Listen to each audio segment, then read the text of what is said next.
Bunker buster ছুগেও ইরানের গোপন অস্ত্র ভাণ্ডারের খোঁজ পেতে হিমশিম খাচ্ছে ওয়াশিংটন এবং তেল আভিভ। একথা এখন শুধু বিশ্লেষকদের আলোচনায় সীমাবদ্ধ নয়, বাস্তব যুদ্ধক্ষেত্রেও তা ক্রমেই স্পষ্ট হয়ে উঠছে। একের পর এক বিমান হামলা, অত্যাধুনিক বাংকার বাস্টার বোমার ব্যবহার, সবকিছু করেও থামানো যাচ্ছে না ইরানের পাল্টা আঘাত। সামরিক বাস্তবতা বলছে স্থল অভিযান, ক্ষেপণাস্ত্র হামলা, এমনকি পারমাণবিক আঘাতও মূলত ভূপৃষ্ঠে থাকা স্থাপনা ধ্বংসে কার্যকর। এই কারণেই বিশ্বের বিভিন্ন দেশ সংবেদনশীল সামরিক স্থাপনা, অস্ত্রভাণ্ডার এবং শীর্ষ নেতৃত্বকে সুরক্ষিত রাখতে ভূগর্ভস্থ বাংকার তৈরি করেছে। ইরানও সেই কৌশল অনুসরণ করেছে অনেক আগে থেকেই। এই ধরনের সুরক্ষিত স্থাপনাকে লক্ষ্য করেই যুক্তরাষ্ট্র তৈরি করেছে অত্যাধুনিক বাংকার বাস্টার বোমা। অতীতে এর সফল ব্যবহারের নজিরও রয়েছে, বিশেষ করে ইরানের গুরুত্বপূর্ণ পারমাণবিক স্থাপনা Natanz nuclear facility, Fordow fuel enrichment plant এবং ইস্পাহান নিউক্লিয়ার টেকনোলজি সেন্টারে হামলা চালিয়ে উল্লেখযোগ্য ক্ষতি করার দাবি করেছে ইউনাইটেড স্টেটস। প্রযুক্তিগতভাবে এটি ছিল তাদের একটি বড় সাফল্য। তবে চলতি বছরের 28শে ফেব্রুয়ারি থেকে শুরু হওয়া যুক্তরাষ্ট্র ও ইসরায়েলের যৌথ হামলা শুরুতে কার্যকর মনে হলেও প্রত্যাশিত ফল দেয়নি। এই অভিযানের অন্যতম উদ্দেশ্য ছিল ইরানের শীর্ষ নেতৃত্বকে দুর্বল করা। বিমান হামলায় দেশটির সর্বোচ্চ নেতা আলী খামেনেই নিহত হওয়ার খবর আন্তর্জাতিক অঙ্গনে বড় আলোড়ন সৃষ্টি করে এবং ইরানের ক্ষমতার কাঠামোতে ধাক্কা দেয়। কিন্তু নেতৃত্বে আঘাত আসার পরও ইরানের সামরিক সক্ষমতা ভেঙে পড়েনি, বরং দ্রুতই নতুনভাবে সংগঠিত হয়ে পাল্টা আক্রমণ শুরু করে তারা। বিশেষ করে ইসলামিক রেভলিউশনারি গার্ড কর্পসের বিভিন্ন ইউনিটের মধ্যে ক্ষমতা বণ্টন করে দেওয়ায় কেন্দ্রীয় নেতৃত্বে আঘাত এলেও যুদ্ধ পরিচালনায় বড় কোনো ভাঙন দেখা যায়নি।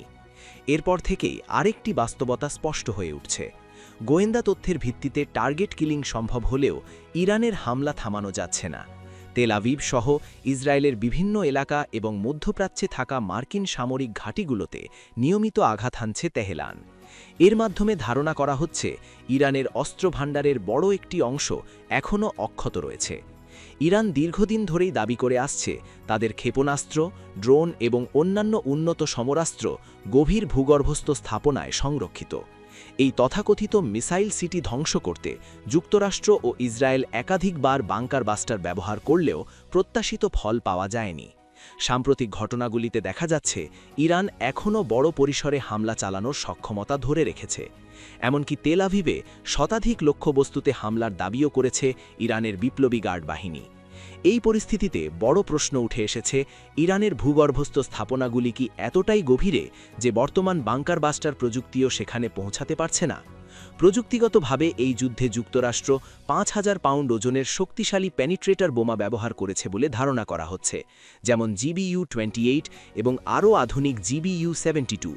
এই ধরনের বোমা মাটির গভীরে প্রবেশ করে বিস্ফোরণ ঘটাতে সক্ষম এবং স্যাটেলাইট নির্ভর নির্দেশনা ব্যবস্থার কারণে অত্যন্ত নির্ভুল।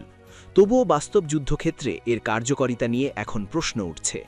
আন্তর্জাতিক গণমাধ্যম ও সামরিক বিশ্লেষণগুলোতে বলা হচ্ছে, একাধিক হামলার পরও ইরানের ক্ষেপণাস্ত্র ও ড্রোন সক্ষমতা এখনও বড় হুমকি হিসেবেই রয়ে গেছে।